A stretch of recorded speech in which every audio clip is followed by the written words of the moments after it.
Good morning, everybody. All right, so Black baseball isn't a topic that television series visit very often, and when it is mentioned, it's usually brief with varying degrees of importance to the episode or the series' overall story arc. Star Trek Deep Space Nine featured a captain who was a baseball fan and who also happened to be the franchise's first Black character to lead a series. Homestead Grays caps popped up from time to time, and one episode featured a hunt for a Willie Mays rookie card. The X-Files had a standalone episode that focused on a fictional Black barnstorming team with a Josh Gibson-like character who happened to be an extraterrestrial who fell in love with baseball in 1947. He assumes the form of a Black man to avoid calling attention to himself. We're gonna skip that one. Number 5 star. Hold on. 2016 saw the premiere of the series Pitch, which chronicled the first female pitcher in MLB, and the pilot episode featured this exchange. Actually, you might be gonna have to go back. Yeah, we're Real heroes. I'm a number 5 starter. I'm not the first woman. I'm not even the first Black woman to pitch professionally. But no one remembers Peanut Johnson. Everyone's celebrating me. I mean, my achievements are modest. Your stats are modest. But make no mistake, getting to the majors is historic. See, Peanut Johnson gets a shout out. In 2022, HBO premiered the series Lovecraft Country, based on the book of the same name, which asked the question, which is the bigger threat to Black people in 1955? White supremacy or actual monsters? The pilot episode opened with this surreal sequence. This is the story of a boy and his dream. But more than that, it is the story of an American boy in a dream that is truly American.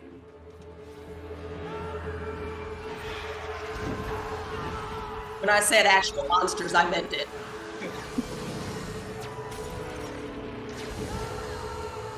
What's the matter? Where you going, Black boy? Black boy, we're the welcoming committee. You'd better get out of here. No, Jay. Go on, it just makes it tough for having you here.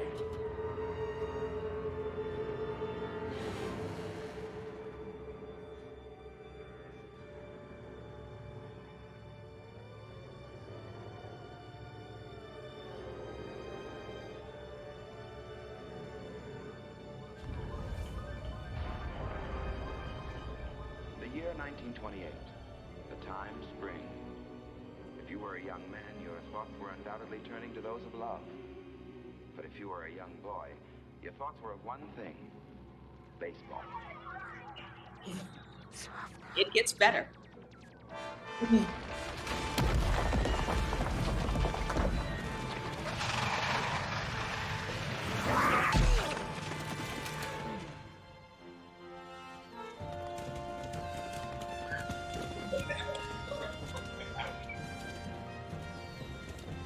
I got you, kid.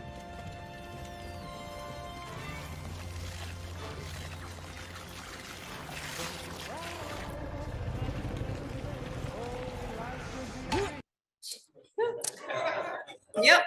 Whether he was battling real or fictitious monsters, Jackie Robinson could do it all, couldn't he? It's that very brief backdrop that the Amazon series, A League of Their Own, fits into. When it was announced that Amazon was releasing a series based on Penny Marshall's 1992 film, the documentary of the same name directed by Mary Wilson, and actual experiences of players from the All-American Girls Professional Baseball League, I was intrigued.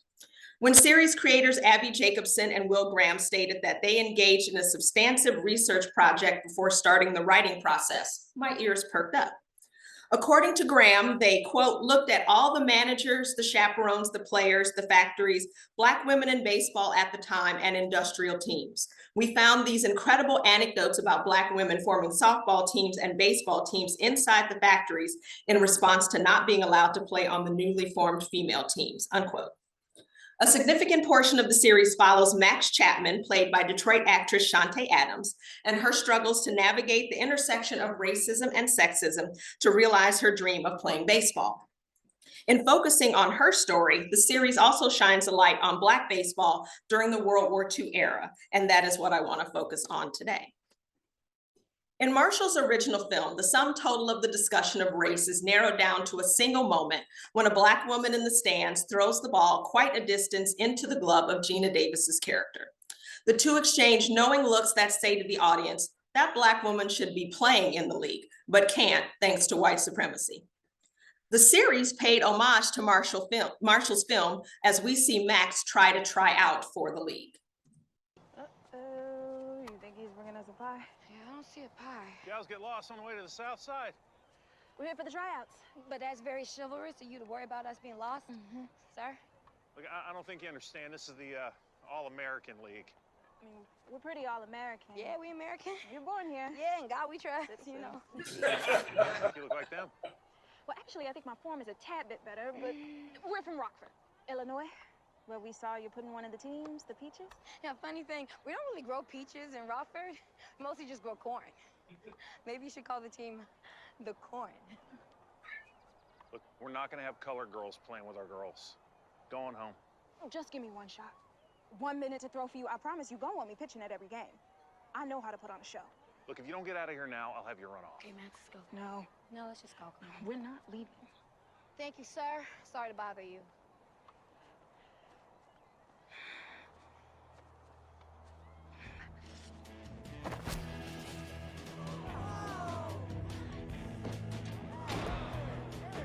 Holy, who was that? So this time around, the Black woman ball player has a name and dialogue.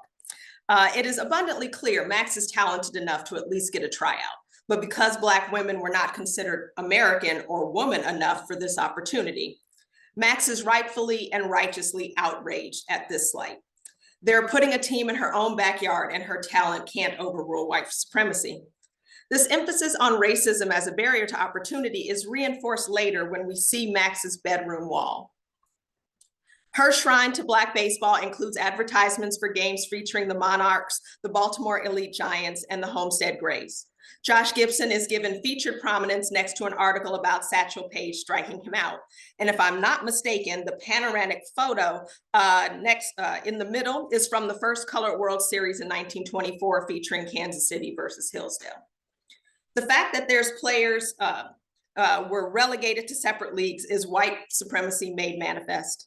As the series continues, it becomes clear that Max is very familiar with the goings-on of the MLB, but her heroes are Black ball players.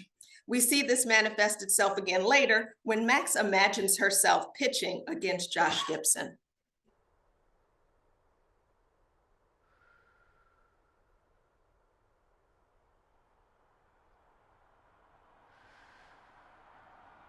Max Chapman has been unhittable today, but her luck might be about to change as in steps Josh Gibson, the home run king. Gibson is once again leading the league in home runs for the Homestead Grays and hitting just about anything thrown his way.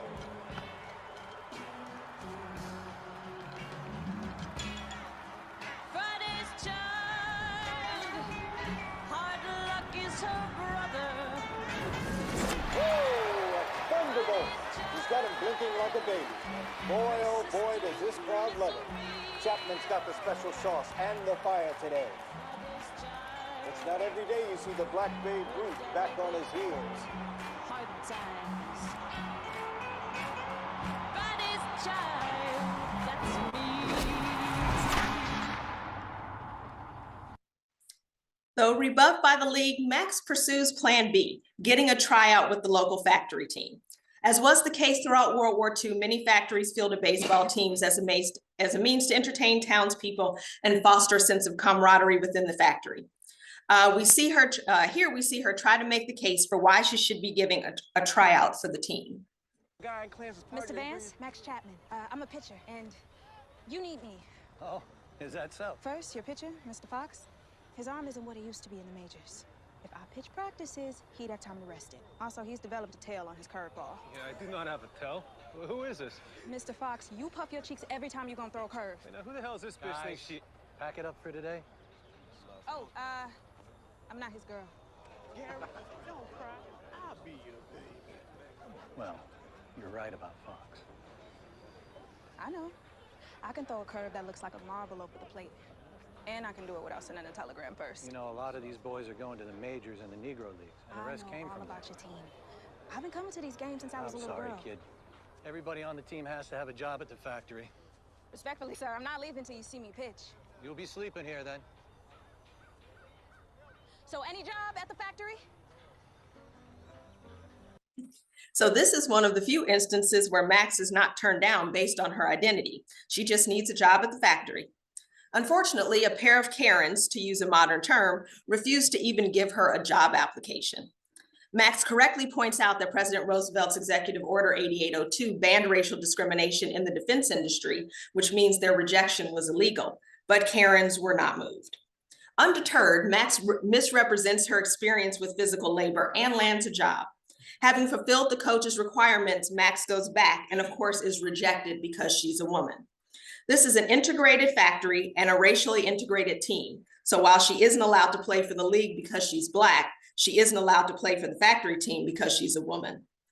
Max goes so far as to put money on the line to get a tryout, but unfortunately, she develops a case of the yips, which drains the love of the game out of her entirely. Thankfully, Max's story does not end there, as she meets and has a one-night stand with Esther, who turns out to be a pitcher for a Black barnstorming team. After being repulsed by the announcer's introduction, which asks, which is more important, Esther's curves or her curveball, Max gives Esther the scouting report on the company team. She laments that she never had a team, never had a shot, or at least not a real one. But Esther knows a true ball player when she sees one. Partway through the game, Esther fakes an injury and tells her manager that Max should sub for her. Doll face.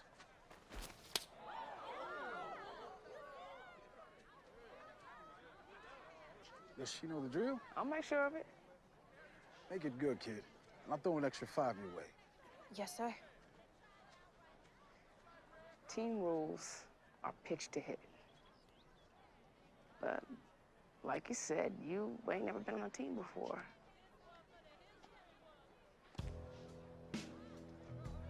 Take your shot, Max.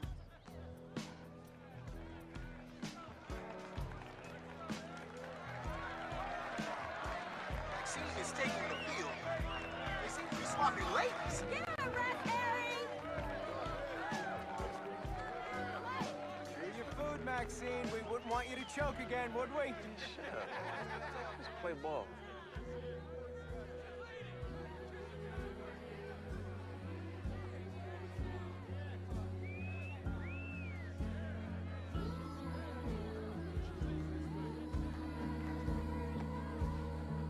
Are you ready this time?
You said you wanted a show.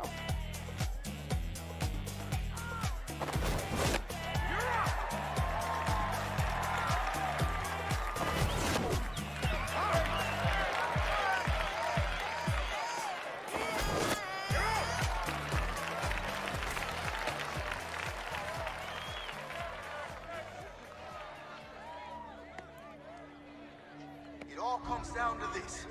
2 outs and 2 strikes on Belly.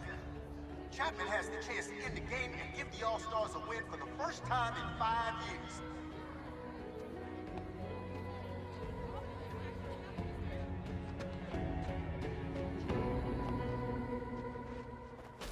She did it! Maxine Chapman goes the longest number in the make the All-Stars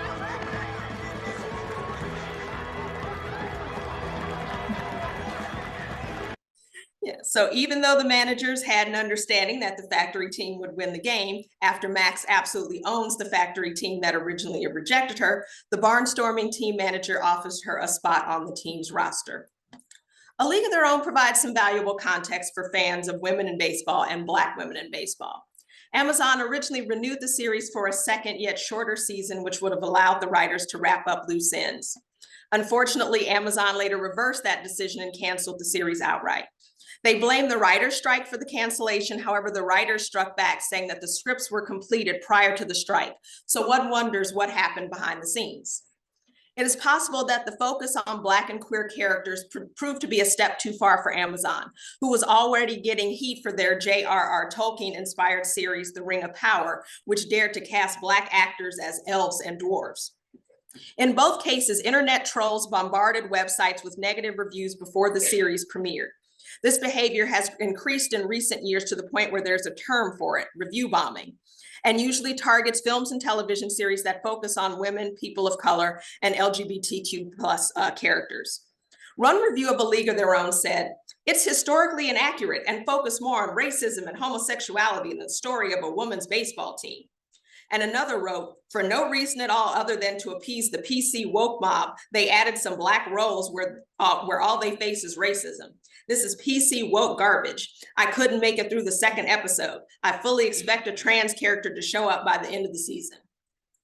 As I stated earlier, Max doesn't just face racism, she also faces sexism too. But to be fair, the reviewer was correct. An awesome trans character does show up later on in the season. Upon seeing the negative reviews, fans rallied to overwhelm sites with more accurate and supportive reviews. Currently, A League of Their Own has a 95% fresh critic rating and an 87% average audience score. Since Amazon paid $250 million for the rights to Tolkien's property, if one series had to go, it was obvious that A League of Their Own was going to draw the short straw. And if you want to see review bombing in action, it's happening right now with the new Star Wars series, The Acolyte, which premiered this last week. It's getting destroyed, and it was not that bad. So what does A League of Their Own get right? Despite the review bombing, A League of Their Own actually gets a lot right where race is concerned. It points out the segregation of the All-American Girls Professional Baseball League. It highlights the integrated factory teams and points out that Black barnstorming teams and Negro League teams were arguably the most integrated professional sports teams on the planet, enlisting people of different racial backgrounds and different genders. The series shines a light on MLB's segregation, though that was not the primary focus of the series. However, though Max's love of the game, the audience catches a glimpse of Black ball players that MLB left behind. And lastly, A League of Their Own makes an outside contribution to the representation of Black baseball on television. And most importantly, shows that Black women loved and played baseball, a fact which is often overlooked. Thank you.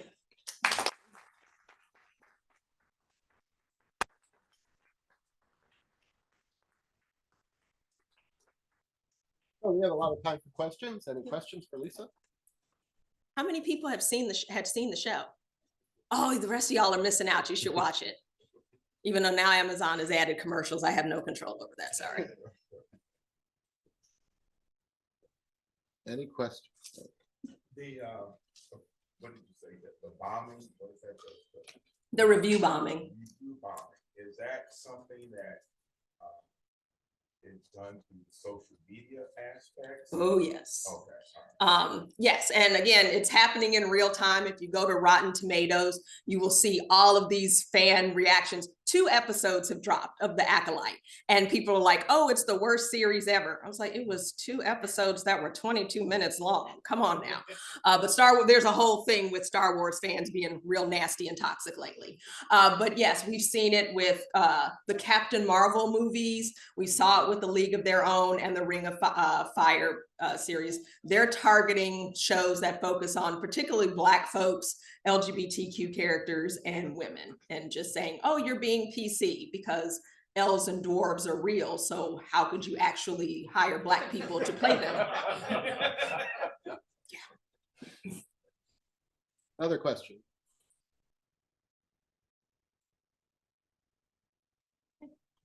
Go watch the show. Or is that a hand about to go up?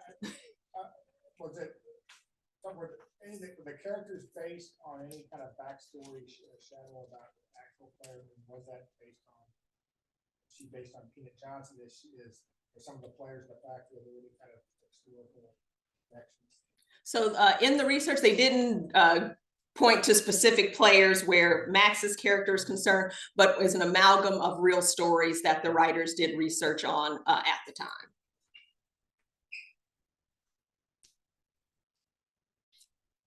Have you heard anything about like what the arc of the second season would have been?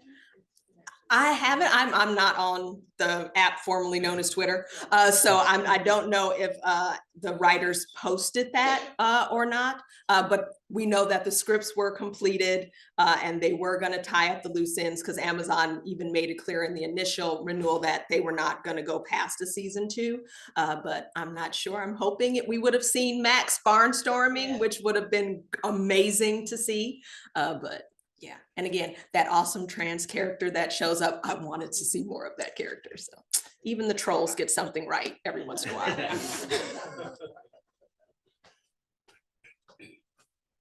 The series was incredible. I heard some things about the efforts of fans to get Amazon to reconsider. Can you talk a little bit about that? I don't know how much you saw it. Yeah, I saw a fan campaign. It wasn't as it wasn't successful like the original Star Trek letter writing campaign, which got us a franchise that's still in existence today. I know that the writers tried to shop it to other networks, but part of the reason for both the writers and the actor strikes is that streaming services don't release their audience data. So it's really difficult to make the argument that people are watching the show because Amazon isn't telling us if people are watching the show. So that's actually one of the concessions that the writers and actors got in the recent strike is now they have to start releasing that data. So we would be able to make a convincing case, but it just kind of fell by the wayside. But there were letter writing campaigns. There were, websites that were saying, save a league of their own. But unfortunately, I think Amazon sunk too much money in the Tolkien universe. And they were like, yeah, we don't want all this smoke. So we're going to go with the one where we've already written the $250 million check. I know I've even wondered with everyone's very worried about the advent of AI, but then you wonder if you could just be like, generate me second season based on this first season. I'm like, which is one of the reasons why the writers were on strike. Right. They don't want that to happen because the studios would do that and then not pay anybody. Right, but then if the studios don't want to pick it up, maybe the fans. That's true. One of the first segments that you showed, the kind of the aliens coming to Earth. There are hints, so probably more than hints of Afrofuturism in that. And obviously when you write your book, how are you going to tackle that part of it? Yeah, there is a genealogy. Oh, yes, there is. Yes, and Lovecraft Country is another show that got review bombed. HBO did not pick it up for a second season, but in that case, it's based on a book written by a white male writer. And the book is very much, that is the question of the book. Like, actual monsters are a problem, but white supremacy? That is the thing that Black people need to be really afraid of. And so it is based on the author H.P. Lovecraft, who's famous in science fiction fantasy circles and was also a raving racist. I mean, some of his writings are just absolutely atrocious, which is why the show is named after him. And so it is part of this Afrofuturism lineage and feeding into these ideas of we have these Lovecraftian monsters, and we're going to reclaim that narrative from this man who is wholly problematic and put a Black spin on it. And so just to give you an idea, in the second episode, one of the Black characters is pioneering on Chicago's North Side. She buys a house, and obviously the racists come out in force, and so did the police. And then one of those monsters actually comes to protect the Black people. The moral of the story is, don't be racist and you won't get eaten by the monsters. Which we also see in the new Interview with the Vampire, which has been reimagined with a Black character. Same thing. You're out there being racist. Don't be surprised when the vampires have you for lunch. So don't be racist. I wonder if you happen to know anything about the casting of that character. did the actors have to beat out a bunch of competition? Was it kind of, was the role written with her in mind? Oh, no, it was a casting call. And I think that is true for all of the characters except for one, because Abby Jacobson plays the young lady after Max throws the ball who says, "Who was that?" That is Abby Jacobson, who's one of the writers and producers of the show. So I'm guessing she was good. She kind of wrote that for herself, but everyone else, it was a casting call, and you had to beat out actresses and obviously show at least some ability to look like you could throw a baseball, even if you didn't necessarily have that level of talent. And Detroit was very proud of her. There were like stories on the Free Press website going, "Hey, everybody, watch this show."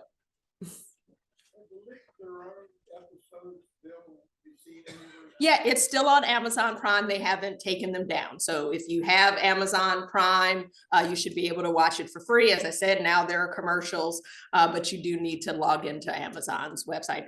If you're not a member of Amazon Prime, you might be able to pay to watch it. And so it depends on if you want to give Jeff Bezos more money. I neither endorse nor affirm that, but if you don't, there are alternative ways to find stuff if you have children or grandchildren who know how to do that sort of thing, but you ain't hear that from me. I think we have time for one more question. Anyone? Okay, well, All right. let's thank Thank Lisa. you.